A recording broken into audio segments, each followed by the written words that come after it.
Hello everyone, Josh here with Anime Impact, bringing you guys some more Yu-Gi-Oh! Duel Links, and today we're going to be going over an amazing troll deck.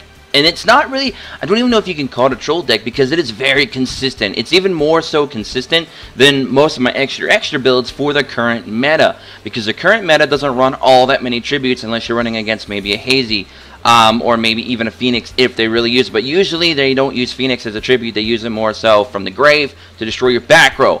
However, the majority of the current meta can be locked down quite easily, and this deck does just that. We're of course using Ojama Go, which is a level 20 skill for Chaz. Now this is not a drop skill, so you guys don't have to worry. If you level up Chaz at 20, you can get this skill. Now to have the pieces to the deck, that's another story. First of all, I want to give a big shout out to one of our fellow Impact players on the Discord who used the request content channel, which I did create. So if you guys have any ideas for any games you want to see me play, any deck builds you want to see me do for Duel Links or anything like that, use the request content channel in our Discord, which if you're a new player and you want to join us in the Discord, do so in the description below. Also, his deck build is a little bit different than mine, and the guy that I'm talking about here is, of course, Shyam. So, big round of applause and a big thank you so much for the deck suggestion by Shyam. So, anyways, his deck had 2 Lava Golems, which we cut down to 1. He also used Karibo, which I replaced. I added the Jar Avarice, which he also had, but we actually took out the Deep Seated. He ran Deep Seated. I didn't find that I needed it, so I cut it off. He ran 2 Wall of D and 2 Floodgates. I converted that down to 1 Wall of D and 3 Floodgates. I'm not sure if he didn't have 3 or not, or if that's just the way he wanted to do it, but I changed that up as well. And of course, we're both running the 3 Massamorph, 2 Draining Shield, the Jar of Avarice, like I said, the DD Warrior, the Yuki-Onna, and the 1 Man-Eater Bug. So those are the changes. We also both run 3 Golden Ladybug. So again, big shout out to him for that deck build suggestion. Now, how does this deck work? How does it operate? What is the goal here? What is the win con with this deck? This deck has a couple win cons, actually. Actually, it has 3 win cons if you really want to get technical. What it could first do is lock down your opponent's monster zones, keeping them from being able to tribute or bring anything out. And that is using Ojama Go skill itself. What does Ojama skill do? Every time you take 1800 damage, you can make your opponent have, if they have an empty spot in their monster zone, have an Ojama token, which has 0 attack. And if that token is destroyed, your opponent gets dealt 300 life points of damage, and that token cannot be tributed. So they cannot econ take with it. So, I mean, it's literally just chilling there, like, you know, whatever. It's just stuck there on their side of the field, right? So it makes it really, really good. Actually, it might be able to be econ taken. Let me just quickly look over it again real quick just to make sure on that. Oh, I can't actually see the token until it's on the field. But anyways, it cannot be tributed by a monster. I know that for a fact. So it usually locks down the board. Plus, you're not running any monsters anyway. So the econ takes really don't even really apply most times for you. Now, the Floodgates are also there to control the board as well by, you know, putting monsters face down and keeping them there. You also have the Jar of Avarice to avoid getting decked out. If you are slightly a card or 2 behind your opponent, you can quickly pop that Jar of Avarice, which also allows you to reuse your Man-Eater Bugs or even your 1 Lava Golem. This is why you don't need 2 Lava Golems. And your Yuki-Onna, which Yuki-Onna is one of the MVPs of this deck because Yuki-Onna is basically a 4th Floodgate, and you can get that as well as a free-to-play card by just simply leveling up Bones. You can also get 1 copy of DD Warrior free to play, which is using some gems. And of course, Lava Golem is free to play as well. Massamorphs are pretty easy to get a hold of. Getting at least 1 Jar of Avarice should be pretty simple. Getting 3 Ladybugs shouldn't be too bad either. Because most of those are rares on a box set. So, I mean, there's that. The tough time you guys are going to have is getting probably 3 Mask of a Curse, 3 Mirror Walls, of course. And maybe even that 1 Ladybug and 2 Draining Shields. That might be troublesome for you guys. So you might want to try to throw in some other cards, like maybe Enchanted Javelin instead of, you know, Draining Shield. A Mirror Wall instead of a Wall of D if you don't have it, or maybe even something else. Half Counter, perhaps. You know, anything you can do to kind of just stall out, you know, whatever, may have you. Now, replacing the Mask of a Curse is going to be pretty tough. You really need those for that real lockdown, and it also forces your opponent to tribute early in certain situations, which then you can just quickly Wall of Floodgate or Massive Morph. So a lot of cool stuff there, a lot of cool combos, and the reason why we're running one DD Warrior, one Yuki-Onna, and one Man-Eater Bug, one of each, is very important. DD Warrior is good for clearing the board and banishing strong monsters that you don't want to be used again from the grave. For example, a Hazy Flame Finks, they get hit with a DD Warrior, goodbye. Right? Phoenix gets hit with DD Warrior, goodbye. Yuki-Onna is also good there to lock down those Hazy decks or even the Phoenix decks.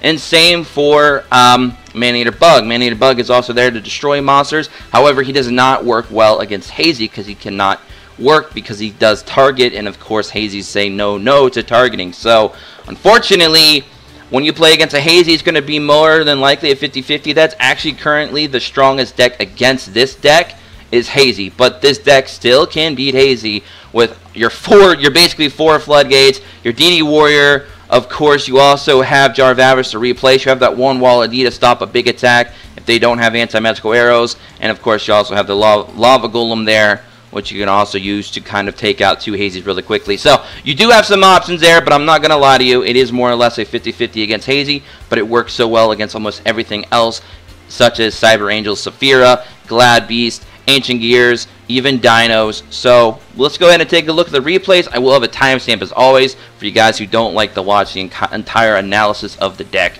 So let's jump right into the deck replays. I should call them the Impact Replays. It's the Impact Replays. Alright, let's go. First match is against Rex Raptor. Now, this video might be a little bit long because these duels are, I think, all in the double-digit turns each. And we are currently, at the recording of this video, on a 5-game win streak in the KC Cup Stage 2. We're actually climbing with this deck very well right now. Very well.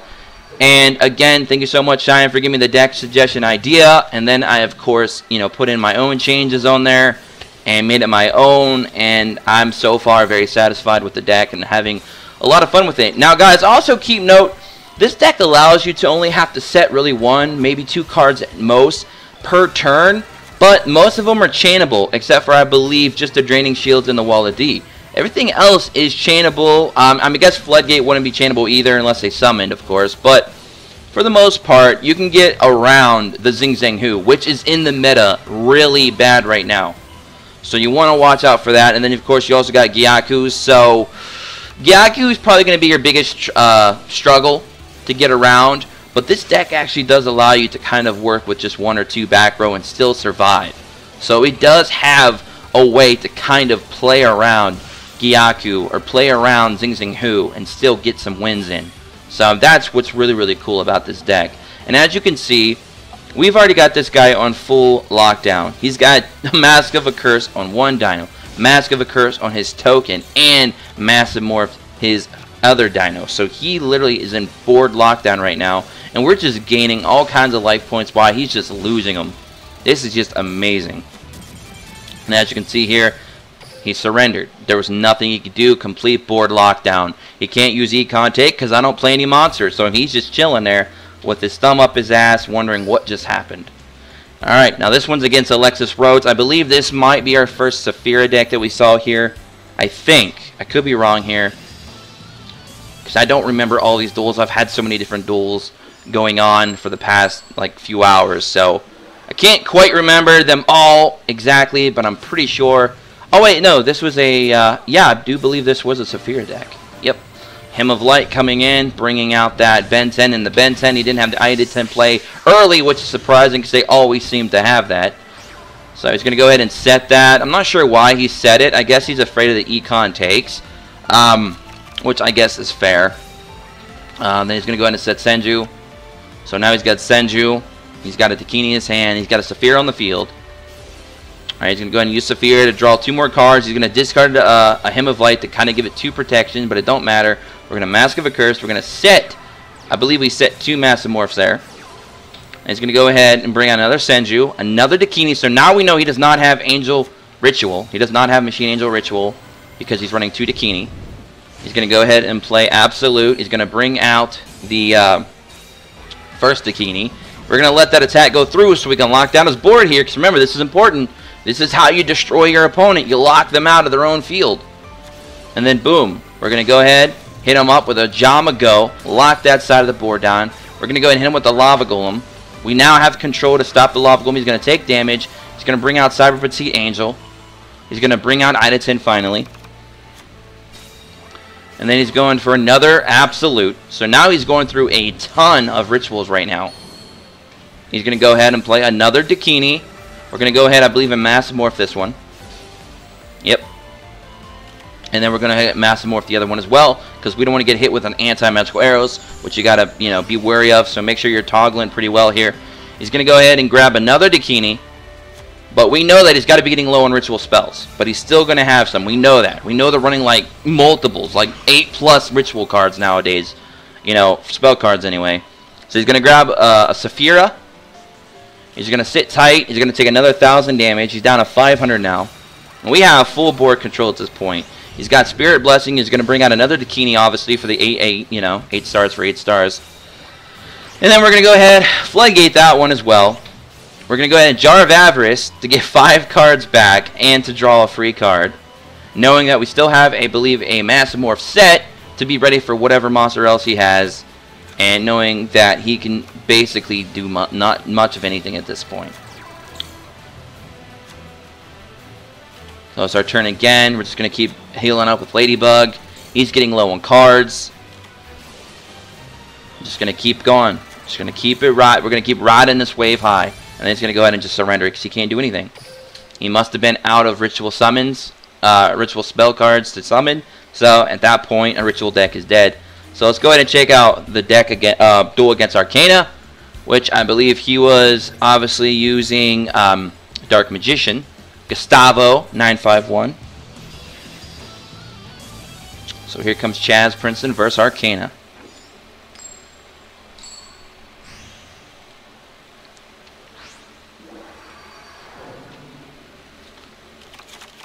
Alright, so we started with 2 Golden Ladybugs, a Floodgate, and 2 Mask of Accursed.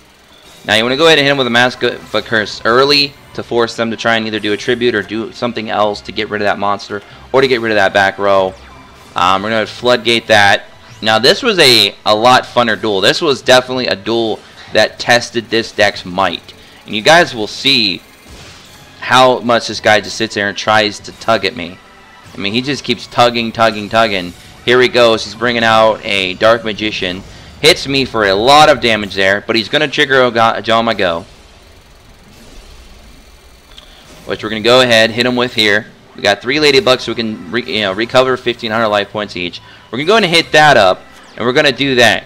Because we want to get rid of that Dark Magician. We know he's only got 3 in the deck, and now he's only got 2. So now we know he's only got 2 chances left at getting a Dark Magician playoff for the rest of this duel. So we're just going to go in here and just keep the protection up. We're building up our life points, which is exceptionally amazing. He's going to go ahead and lock that one down. That's fine. We can recover 1,500 literally. So he's only going to, at that point, if he just kept that rotation, on the field, we'd only do 100 life points of damage a turn. That's all he would do. That would take him forever. We're going to go ahead and hit him with a Yukiona. We've now got 2 lockdowns, or I'm sorry, the full board lockdown. He'd have to tribute at this point to do anything. And we're just gaining a ton of life points. And he can now activate his effect, a Master of Magicians, of course. And yeah, we're just going to keep playing this out at this point. Building up our life points to immeasurable numbers. Making it harder and harder. As this guy knows every turn that goes by, he's more and more in trouble. Because my life points are just going skyrocketing right now. Just completely skyrocketing. And of course, we're just going to keep building them up. I mean, that's the way you do it. You got to keep building them up. Take some, lock them out, and then keep that rhythm going. Just rinse and repeat a lot with this deck. This deck definitely does take a little bit of thinking, though, and strategy, because you can make a big misplay. You can use a card at the wrong time, and it can cost you. So you cannot just play this game or this deck like you would with like an old school Cyber Angels, where it was just you mindlessly just did the same thing over and over and over again. You cannot do that with this deck, or you will die. So you got to be a little bit smart with this deck for sure. And of course, he's going to die here, because what's he going to do? He's He's going to take 1,000 damage next turn. I'm going to recover another 1,500. You know, that was GG. There was nothing he could have done. Alright, now this one is against Yami Bakura. And then we have one more after that against another Dyno deck with Rex Raptor. Alright, so let's see here. We're playing Gonzo Master. Alright, Yami Bakura. I believe Yami Bakura was using Balance deck as well. A lot of people running Balance in PvP right now. Some are running Balance with Glad Beast, which I believe is what this guy is actually running. Now, Glad Beasts are a funny one. You can really get tilted quickly by a Glad Beast if you play it wrong. But I tell you what, man, if you start cucking Glad Beasts' monster zones, oh, it is beautiful because they know that we know they can no longer use their fusions, and at that point, they're screwed. So we're going to go ahead and reset that Yukiona here. He's going to bring out another BCR. We're going to Draining Shield. Build up our life points quickly when we get the opportunity. Do so. Go ahead and hit this up because this is going to do one of two things. He's just going to leave it there and attack with another one, or he's going to swap out for his fusion, which I do believe he does here. So he is going to bring out his fusion here, which we forced him to do that, of course, with I'm having a brain fart, guards. We switched. We forced him to do that with our Yukiona. My goodness. Or I'm sorry, Master of a Curse. God, guys, I'm losing my mind now. Anyway, so we're going to sit here and take some damage, knowing that the only thing he can do is bring out that fusion one more time. That's about all he can do at this point, because he can no longer ever, for the rest of the duel, bring out his 3 tribute fusions. They are no longer an option for him in his deck. And now it's time for us to just sit here and keep playing around, nitpicking at his deck, locking his monster zone, recovering HP, or I'm sorry, life points. We're going to use Ojama Go again. He now can no longer use any fusions. He is now completely locked out for the rest of this game because there's no tribute monsters in a Glad Beast deck usually, and he can't bring out any fusions, and he can't do anything with those tokens. So that is literally just board lockdown.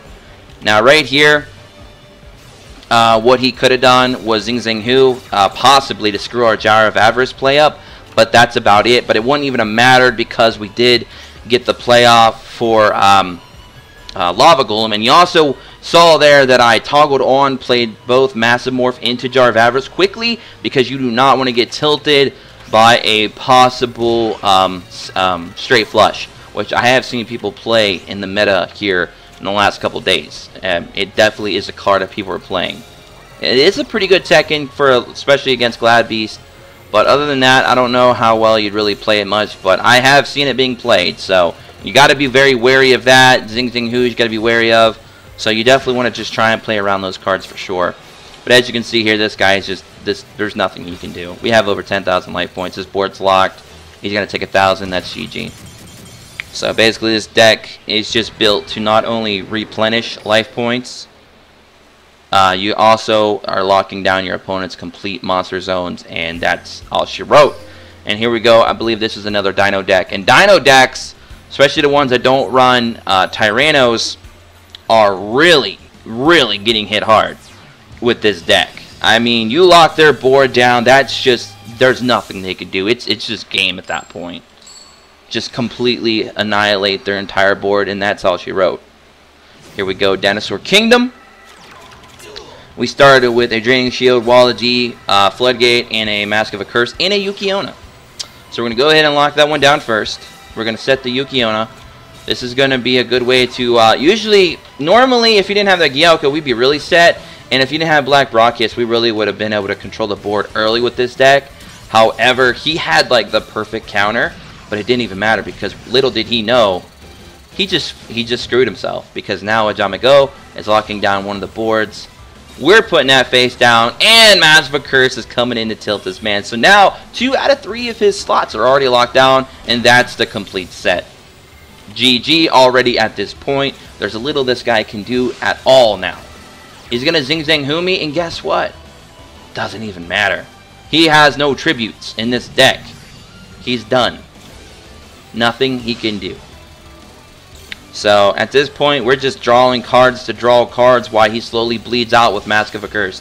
He could have technically maybe Cosmic Cycloned me, but then again, we still had answers for that, so it didn't even matter. And at this point, we're already gaining a lot of life points back with golden ladybugs, and he just said, I don't want no part of that.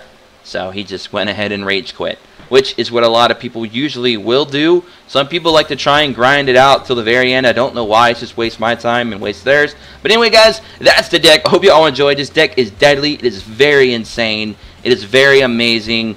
I hope you guys all enjoyed. Hope you guys can build a similar deck to this. If you guys have already ran against a deck like this, what do you guys think about it when you played it? Yeah, so anyways, hope you all enjoyed. Make sure you subscribe if you're new. Join our Discord in the description below as well, and have a good day wherever you guys are in the big old world. Until then, peace.